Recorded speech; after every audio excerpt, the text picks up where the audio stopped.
Hello everyone.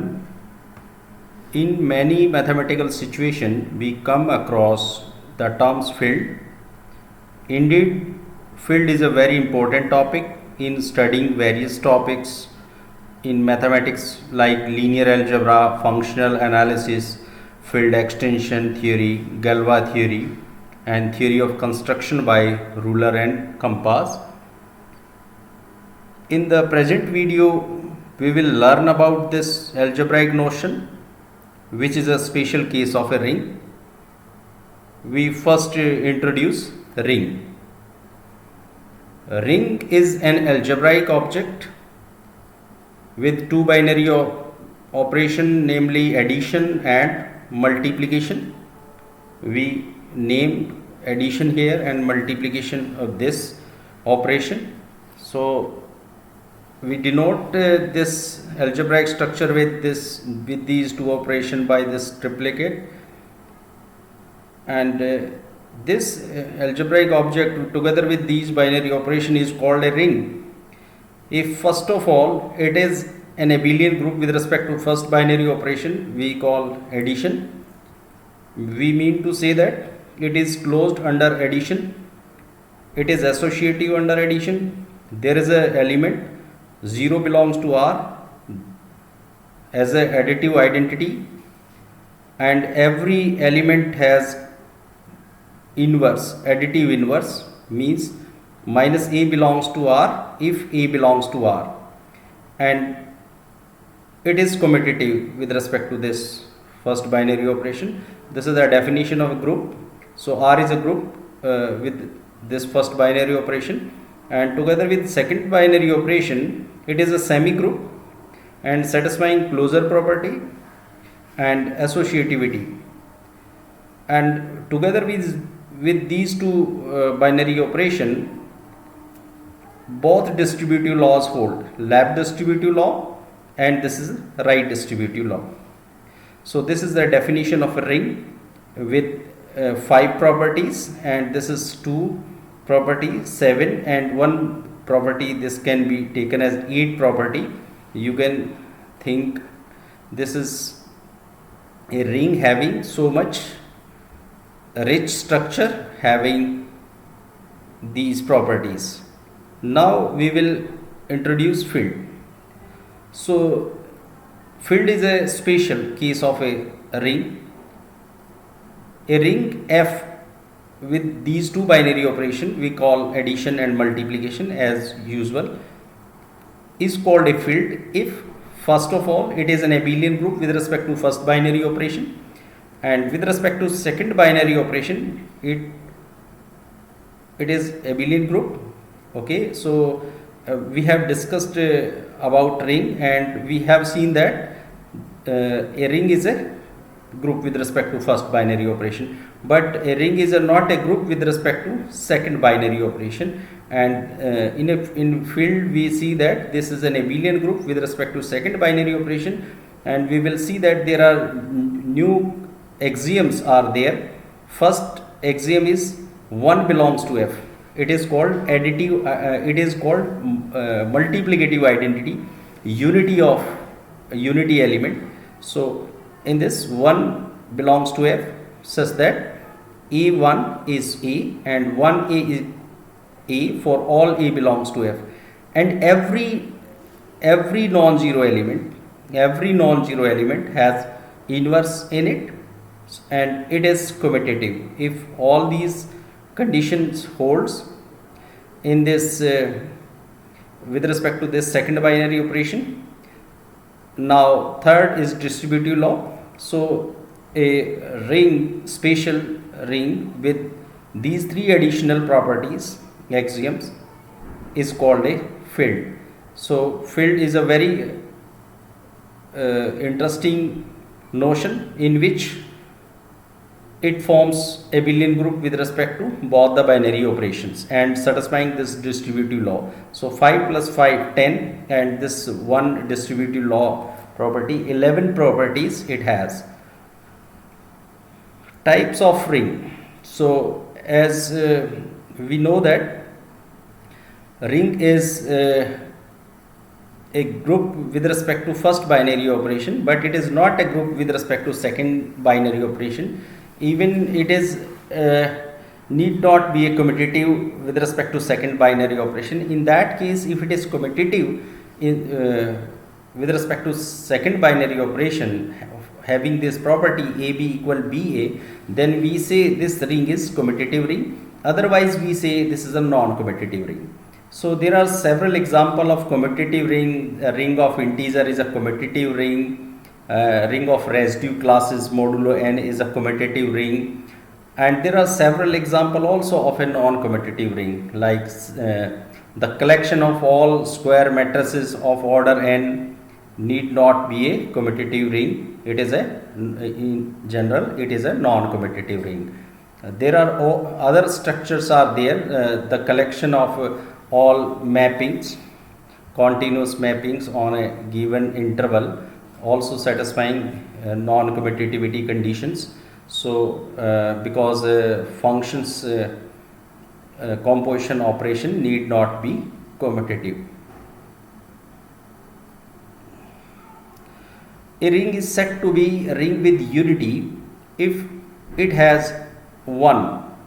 Okay, it will call multiplicative identity or unit element or unity. So in that case, we say a ring is with unity. So a ring is said to be with unity if 1 belongs to R. So if a ring having a property 2.3, then we call this a ring with unity. And if it has property 2.5, then we will call it as a commutative ring. So there are several examples of a ring with unity. The set of integer having 1, so it is a ring with unity. And there is the collection of even integer is a ring, but it is not a ring with unity. So a ring R with unity is called a division ring or skew field if it holds all properties of a field except the property 2.5, that is commutativity. So we can see here, if a ring satisfying all these 5 properties and these first 4 properties, and this is last distributive law, then that ring will be called skew field. Okay, so a skew field has all the property except this property 2.5. Okay, now this is another important type of ring, which is an integral domain, and it is very useful in studying ring theory. So integral domain is a different kind of notion, which is in which we say that if a non-zero, first we define zero divisors, and after that we will define integral domain. So a non-zero element A of R is said to be zero divisor if there exists a non-zero element B belongs to R such that AB is zero element. So if the product of two non-zero element is 0, so in that case we will say that A is zero divisor and B is zero divisor. So simply we will drop this notation A dot B and we will write AB here. So AB is 0 implies A equals 0 or B equals 0. It means that a ring has no zero divisors, and a ring has no zero divisor is called integral domain. So in integral domain, the best example of integral domain is the set of integer. You know that if the product of two integer is 0, then one integer must be 0. So integral domain has no non-zero divisors, and this is an example of integral domain. Now this is an example of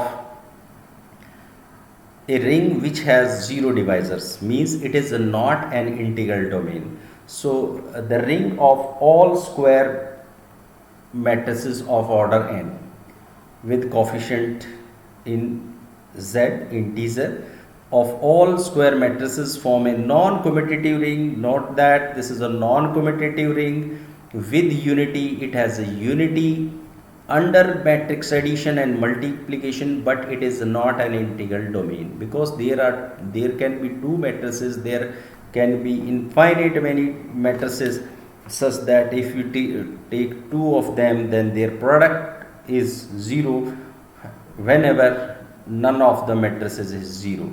So, and there are some new things can be observed, that the commutativity is there.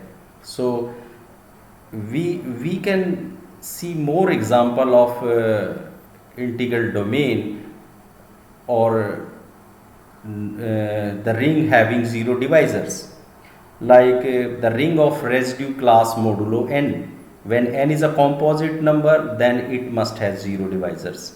So there are few rings which are commutative but having 0 divisors, few rings are non-commutative having 0 divisors, having no non-zero divisors. So there is no connection of commutativity and 0 divisors. So some author assume in case of studying integral domain, it is a commutative integral domain. So some author do not. So please take care of this point. Now field, we have already discussed, a field is a special case of a ring. A field F with or two binary operation addition and multiplication is a commutative ring with unity, and every non-zero element of F has a multiplicative inverse in F.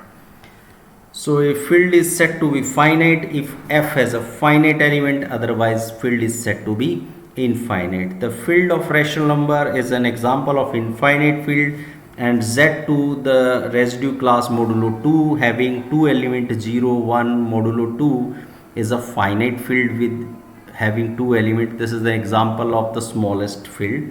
Okay, so student can learn about Zn. We see that let us consider the ring of residue class modulo n denoted by Zn. Okay, so Zn is a field if and only if n is a prime number. So this is an important aspect of finite field. If Zn is a field, then n must be prime, and n is a prime, then Zn is a field. Actually Zn is if n is a composite, then Zn can have 0 divisors, and only those elements are invertible in Zn which are coprime to n. So therefore in case of n is prime, so every non-zero element from 1 to n minus 1 will be coprime to this, and therefore every non-zero element has a multiplicative inverse in it.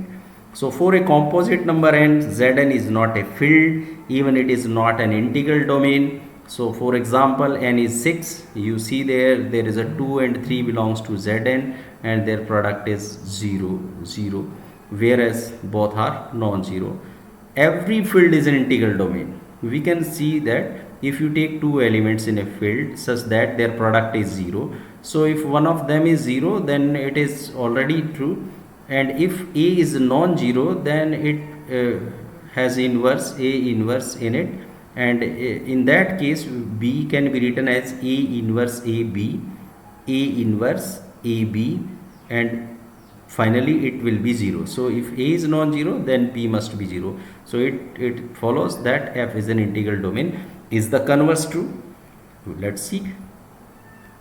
Field is an integral domain, and a finite integral domain is a field. If integral domain is a finite, then there is no option, it must be a field. So every field is an integral domain, but the converse is not true. Precisely a non-zero finite integral domain is a field.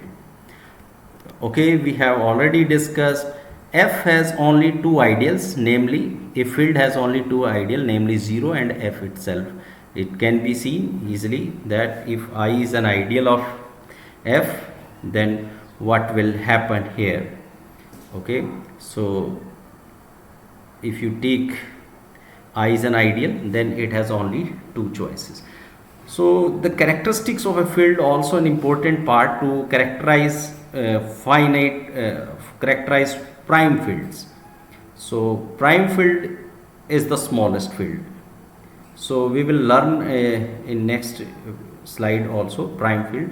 So characteristics of a field. Characteristics of a field. The least positive integer n, if exist, is said to be the characteristics of a ring, are denoted by this characteristics of R. So if it is satisfying this condition, the least positive integer satisfying this condition is called the characteristics if exist. If doesn't exist, it means that characteristics is 0. Okay, so we will see here the characteristics of an integral domain and hence of a field is either 0 or a prime number. So characteristics of a ring may be a composite number, but the main thing about integral domain is that its characteristics is either 0 or a prime number. So it should be noted about integral domain. For any non-zero a belongs to f, characteristics of f is p, then we must have p dot a is 0. Means if a is added p times, then it must produce 0 element. Moreover, if ma is 0 for any integer m, if it is then happening for some element m, okay, now then p must divide m. This is the property of the least element as a characteristics of this prime p. So in such a situations we are talking about the non-zero element. So 1 is a non-zero element of a field, and therefore this criteria will work here. So additive order of 1 is the characteristics, okay, and conversely.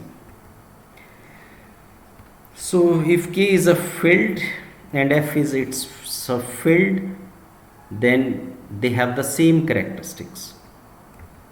So characteristics of a subfield remains and extension field remains the same. The field of quotient and prime fields. This is also an important topic in ring theory. So field of quotient. If D is an integral domain, then D can be enlarged to a field such that every element of F can be expressed as a quotient of two elements of Z. So if you can take an example of a ring of integer. The best example is that you know that 2 belongs to the set of integer, but 2 has no multiplicative inverse in set of integer, but it has a multiplicative inverse in set of rational number. In such a fashion, we can find the multiplicative inverse of all integer in the field of rational number. In same way, we can generalize this concept for every integral domain. If D is integral domain, then we can find a field, and such smallest field is known as field of quotient. So every integral domain can be embedded to a field of quotient, and such smallest field of quotient is the smallest field containing that integral domain. The field of quotient is the smallest field that contains the integral domain. The field of quotient of a finite integral domain coincide with D. So because every finite integral domain is field itself. If two integral domain are isomorphic, then their fields of quotient are also isomorphic. These are results from ring theory. Prime field. A field P is said to be a prime field if it has no field that contained in P properly. So we can say that a prime field has no subfield. So sometimes since there are example of prime fields, field of rational number is a prime field, and for every prime p, ZP is a prime field. And there are fields which contain field of rational number, a field of real number, a field of complex number. So prime field is the field which contains in the intersection of all fields of the same characteristics. So sometimes author use the terms prime subfield instead of prime field. So this is the theorem which characterize prime fields. If P is a prime field, then it will be isomorphic to the field of rational number or isomorphic to the ring of, or you can say that the field of residue class is modulo P for some prime P. So this can be shown by applying this notion. Because P is a prime field and 1 is a multiplicative identity of P, we can take it as a 1. So we can assume arbitrary element E also here, but we will take here 1 for identity element. So if n is integer, then we can add 1 n times, and this element, because 1 belongs to this P, so this element will belongs to P. So there in such a fashion we can define a mapping theta from set the ring of integer to this prime field by this theta n is n dot 1, and this is well defined mapping, as we have seen that for every integer there is a unique element of the type. One can prove that this is a ring homomorphism like this. This is a m n are two integers, so we are not bothering about that both are positive, both are negative, one is positive, one is negative, someone is 0. So we will do it as student can try it. So theta mn can be written as m times n times. This is total m plus n times, so this can be bifurcated in such a manner. This is theta m, this is theta n, and this is similarly in multiplication, this is m into n times, so we can rearrange them m times m times m times and totally n times. So this is a very interesting arrangement I did here, so I hope student can follow this. And now theta becomes a ring homomorphism, and by the fundamental theorem of ring homomorphism, this the quotient ring will be isomorphic to some image of this prime field. So now it's depending upon this j is a kernel of theta, and it contains those integer satisfying these properties. So this is an interesting property. You can recall the definition of a characteristics after seeing this property. So the characteristics will play an important role to characterize now these two prime fields. So now in next we see I, this is we can theta z image of this ring of integer. This is an integral domain, so theta z is also an integral domain, so it is contained in field P. So Q is the field of quotient of I, then Q is the smallest field which contains the integral domain I. So Q will be contained in P, but P is itself a prime field, so P and Q will coincide in such situation. And further, J is an ideal of principal ideal ring. We know that the ring of integer is a principal ideal ring. So every ideal is a principal ideal, so J is a principal ideal of so by definition of J, that will be 0 if characteristics is 0, because by definition means that there exists no integer except 0 satisfying this property, so it has only one element 0 here. So in that situation J becomes 0 ideal, and in such situation if it is not a 0, then by the property as we have already discussed here, by this property we discussed here, by this property we will find that is generate this ideal is generated by this ideal is generated by this any prime some prime p, as characteristics of p is p. So in first case, when we are talking about the characteristics of p is 0, then ideal is 0 here, and in that situation the ring of integer is isomorphic to I. This is an integral domain contained in P, and therefore the field of quotient will also isomorphic, and as we have discussed, they are isomorphic, and P is isomorphic to Q in this situation. In second situation, when characteristics of P is a prime P, then we have seen that the kernel is generated by this element P, and in this situation, by definition, this will be ZP isomorphic to I contained in P, and this is a field, okay, and this is a ZP, the field of quotient. This is generated by the ideal a prime P. This is isomorphic to ZP, the ring of residue class modulo P, and in this situation P will be isomorphic to ZP. So since I is in finite integral domain in this situation, because it is isomorphic to a finite set the ring, and so it will coincide with P, and therefore we have the result. Okay, these are two books which are useful for studying this topic. So I hope this lecture will be useful for student to know about the field theory. Thank you for listening me.